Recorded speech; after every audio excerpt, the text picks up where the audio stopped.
Voces del periodismo.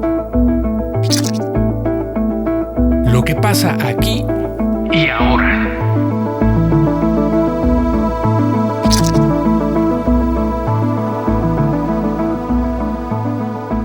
Bienvenidas y bienvenidos a una emisión más de Voces del Periodismo. Hoy les contaremos sobre la casa más antigua de la Ciudad de México, ubicada en Manzanares 25, en el barrio de la Antigua Merced. Vamos a escuchar en la voz de los protagonistas cómo se descubrió, cómo se rescató y qué uso tiene ahora la casa habitación más antigua, construida por los mexicas en el siglo XVI. Así como lo oyen, esta casa tiene 500 años. ¡Comenzamos! Casa Manzanares fue descubierta en el 2010. Hasta el 2015 se realizaron estudios y proyectos. La rehabilitación inició en este mismo año y fue terminada a finales del 2018. Desde el 2019 funciona como un centro cultural para las infancias de la zona, que alude a la Casa Flor y Canto de la época Tenochca, también llamados como Cuicacali. En la actualidad se imparten 12 talleres gratuitos que atienden alrededor de 200 infancias durante el año. Estas actividades impulsan que el sitio sea reconocido como un sitio de paz. Hola Anabeli, buena tarde, gracias por la entrevista. Oye, ¿recuerdas cómo se descubrió Casa Manzanares y qué sintieron cuando supieron que estaba ahí? Sí, claro que me acuerdo. Yo creo que fue hace por ahí de 2014, 2015. Iba a ser un proyecto de vivienda para el INVI originalmente. Sin embargo, por sus características, pues no se prestaba para la construcción de la cantidad de viviendas que se requerían.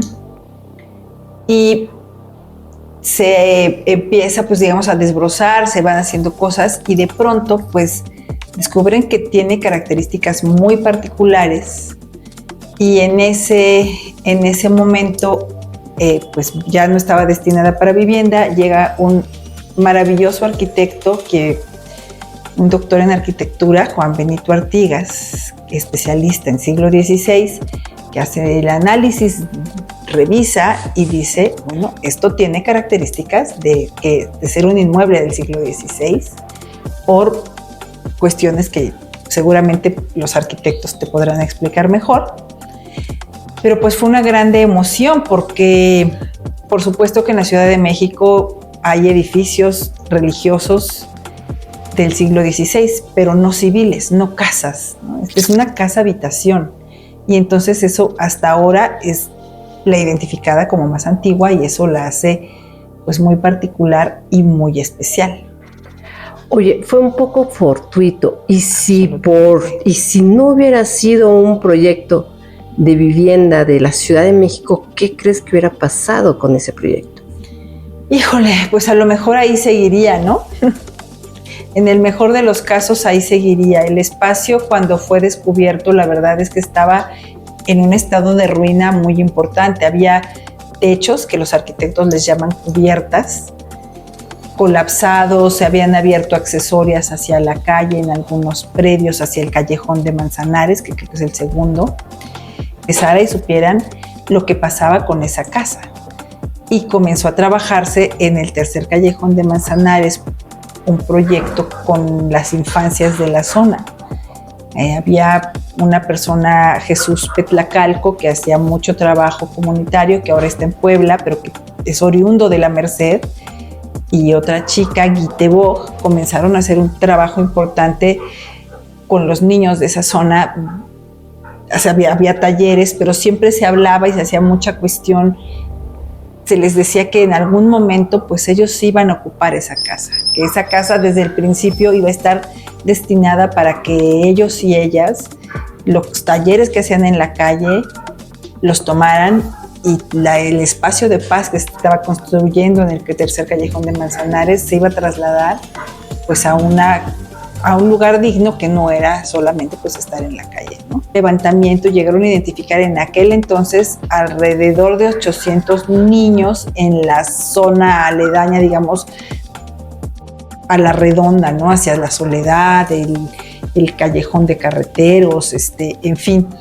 Y entonces se pensó que pues era importante pues la vocación de la zona, que es tan comercial, que tiene pues muchos problemas sociales complicados. Entonces sí se pensó y se orientó y se fue construyendo también pues esta relación de confianza de los adultos de la zona para que nos dejaran a sus niños en los talleres y en todo ese trabajo, ¿no?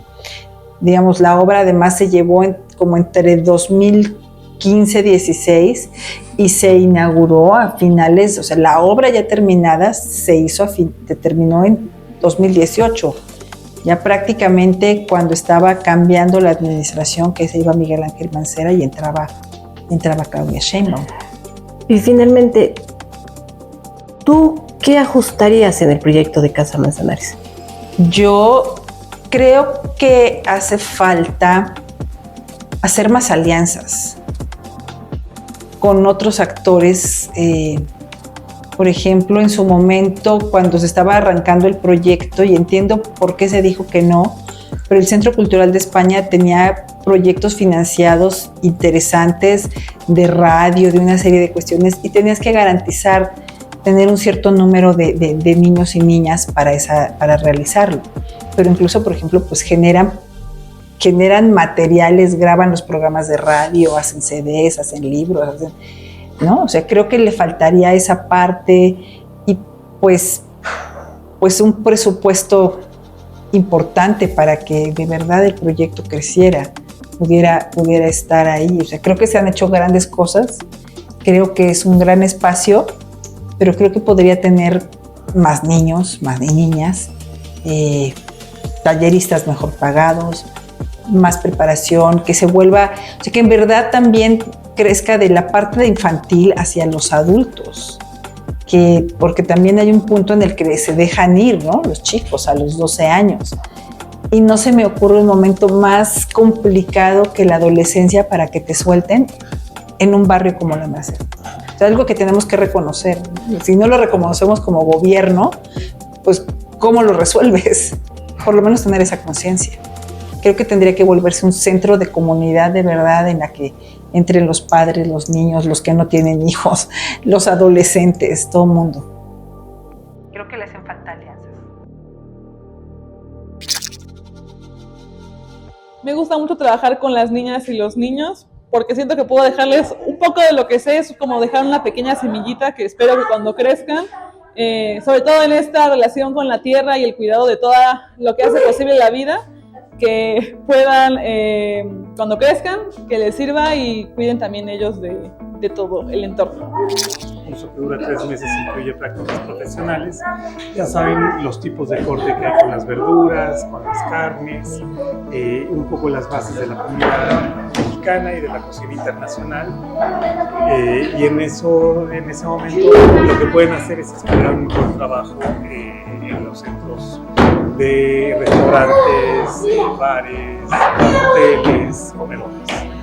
Ro, ¿la cocina sirve para hacer comunidad? Siempre, porque la comida aquí en México principalmente es una cocina comunitaria. No puedes desayunar un tamal porque se te antojó y lo empezaste a preparar de cero. Siempre se requiere un esfuerzo de la persona que te ayuda a comer el tamal, luego lo tienes que batir, tienes que hacer las salsas y los rellenos, y todo eso es un acto comunitario en donde participan muchas personas. Gracias por habernos acompañado en una emisión más del podcast Voces del Periodismo. Esperamos que hayas aprendido mucho sobre la casa habitación más antigua de la Ciudad de México y de la relevancia que este espacio tiene en la actualidad. Recuerda que la puedes visitar todos los viernes de 10 de la mañana a 2 de la tarde. Y para un pequeño avance, no olvides visitarla en TikTok a través de nuestro Room Tour.